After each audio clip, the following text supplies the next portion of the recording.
Hello everyone, আসসালামু আলাইকুম। আমের সিজন প্রায় শেষের দিকে, আর এই গাছটি আমার বাড়ির সামনে অবস্থিত। তো এই তো আমরা চলে গিয়েছি সকলেই মিলে গাছ থেকে আম পাড়ার জন্য। তো আম পাড়ার সময় অনেক ধরনের কথাবার্তা হয়েছে, অনেক মজা হয়েছে। তো আমি আর ভয়েস দিচ্ছি না, ভিডিওতে যে ভয়েসটা আছে সেই ভয়েসটা আপনারা শুনতে থাকুন।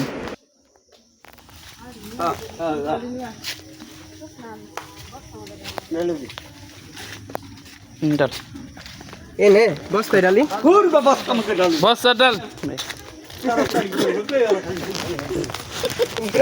আমরা করে দিছি ডাল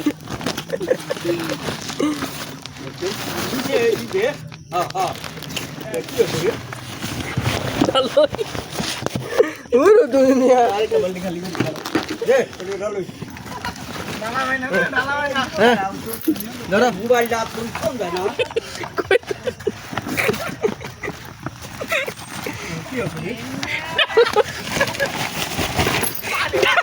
গরমে ব্যস্ত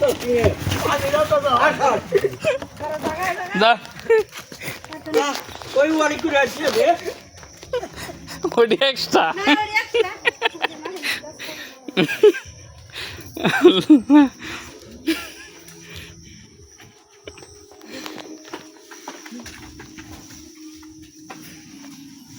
দে দে দে দে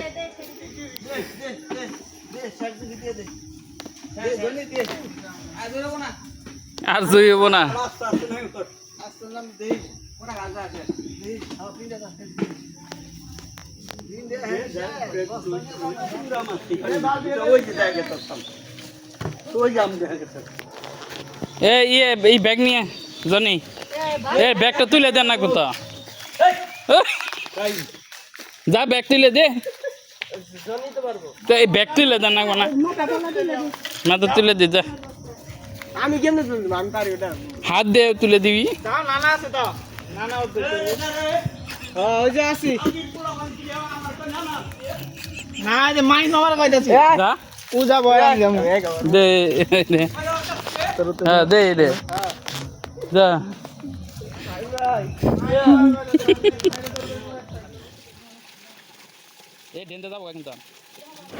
তো আমরা গাছ থেকে এক বস্তারও বেশি আম পেয়েছিলাম। যেহেতু গাছের নিচে একটা পুকুর রয়েছে ছোট, তো সেই জন্য আমরা সেই আমগুলো ভালোভাবে পানি দিয়ে ধুয়ে নিচ্ছি। আর আমের ভিতরে অনেকটা কষ ছিল, সেজন্য আমগুলো ভালোভাবে পানিতে ধুয়ে আমরা এই বালতিগুলোতে রাখতেছি। আমগুলো দেখার জন্য বাড়ির যে লোকজন ছিল তারাও বের হয়ে এসেছে, যে এতগুলো আম একসাথে নিয়ে এসেছে পেরে। তো এই আমগুলো ধোয়া শেষ হয়ে গেলে এগুলো ভালোভাবে বন্টন করা হবে। আমরা যেহেতু চাচা জ্যাঠা সবাই একসাথে এক বাড়িতেই থাকি, সেই জন্য আমরা সব কিছু গাছ থেকে পাড়ার পর আমরা ভাগাভাগি করে নিয়ে নিই।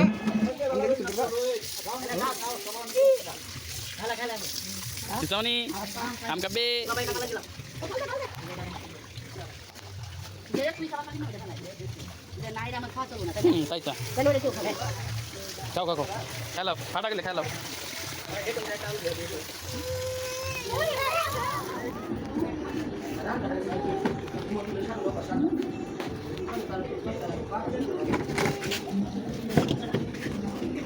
আম বাগালারে তুলুই এই এবার প্রায় সাতটা লক্ষ্য রাখিস কোন দাম বাদ করলো। এইভাবে আমাদের আমের বন্টন করা শেষ হলো। তো আজকের মতন এই পর্যন্তই। আল্লাহ হাফিজ।